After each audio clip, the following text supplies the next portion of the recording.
আসেন আসেন, নদীর মাছ, বড় বড় নদীর মাছ।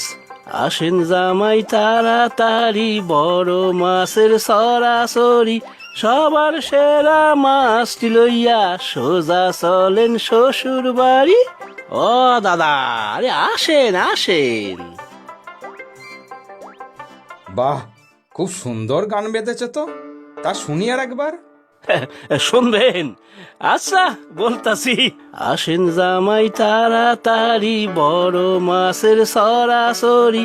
সবার সেরা মাছটি লইয়া সোজা চলেন শ্বশুর বাড়ি। বেশ ভালো কথা বলো তো তুমি ভাই। তা কি কি মাছ আছে তোমার কাছে? এই তো দেখেন না, সব মাছ আছে।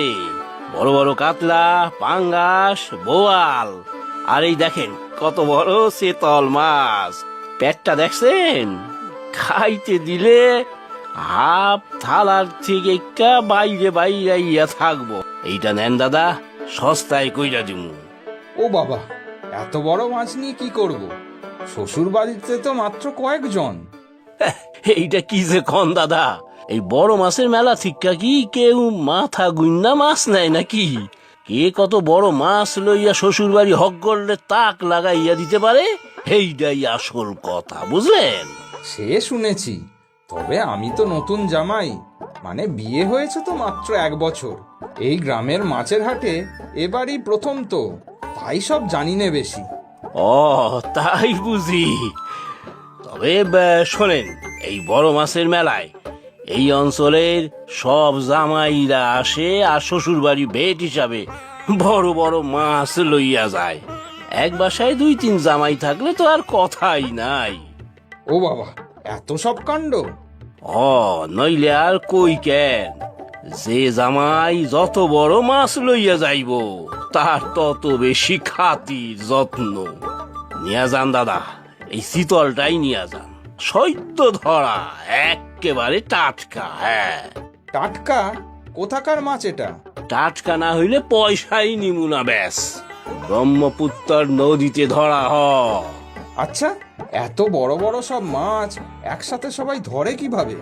আসলে দাদা, নদীর থিক্কা বড় মাছ ধইরা যে যার পুকুরে রাখে কয়দিন, এরপর এই দিনে সব লইয়া আসে।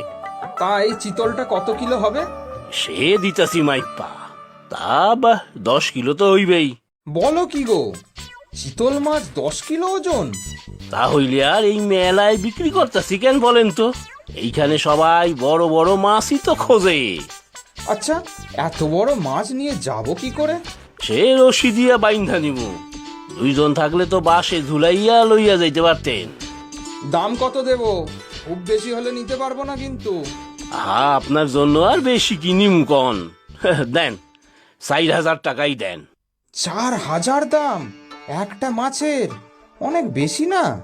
কি যে বলেন দাদা, বেশি কেন হইবে? শ্বশুর বাড়ি নিয়ে গিয়া দেখবেন সবাই কেমন ধন্যি ধন্যি করতাছে। আচ্ছা দাও, ভালো করে বেঁধে দিও কিন্তু।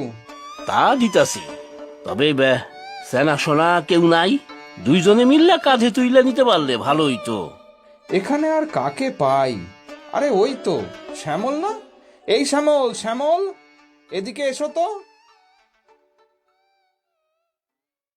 আরে তুমি এখানে?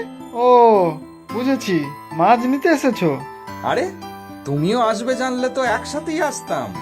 আসতে হতোই, শ্বশুরবাড়িতে মাছ নিয়ে যেতে হবে তো, মিলি তাড়া দিচ্ছিল। তা তো হবেই, প্রতি বছর এই জামাই মেলার দিন তো আমরা সবাই যাই ওদের বাড়িতে। জুলিও তো সেই কবে থেকে আমাকে মনে করিয়ে দিচ্ছিল। ওরে বাবা, এই বিশাল মাছটা কিনলে তুমি? হ্যাঁ ভাই, এই দেখো না, এই দাদা প্রায় জোর করেই গছিয়ে দিল। তা দাদা, এত ভালো নদীর মাছ আর পাইবেন না, আপনারাও দেই এক খান। না না, এত বড় মাছ কেনার মতো পকেটের জোর নেই আমার। আমি তো আর এই শম্ভু দাদার মতো বড় সরকারি চাকরি করি না। আহা, তাতে কি? তুমি তো ভাই নিজের পরিশ্রমে নিজের ক্ষমতায় ব্যবসা করছো, সেটাই বা কম কি বলো? সে তুমি যাই বলো শম্ভুদা, শ্বশুর বাড়িতে তোমার কদর অনেক বেশি। আমি তো নেহাতি এলেবেলে। এই না না, ওই রকম আমি কখনো বুঝিনি। ওদের বাড়ির সবাই তোমাকেও খুব ভালোবাসে। জুলি তো তোমার আর মিলির কত প্রশংসা করে।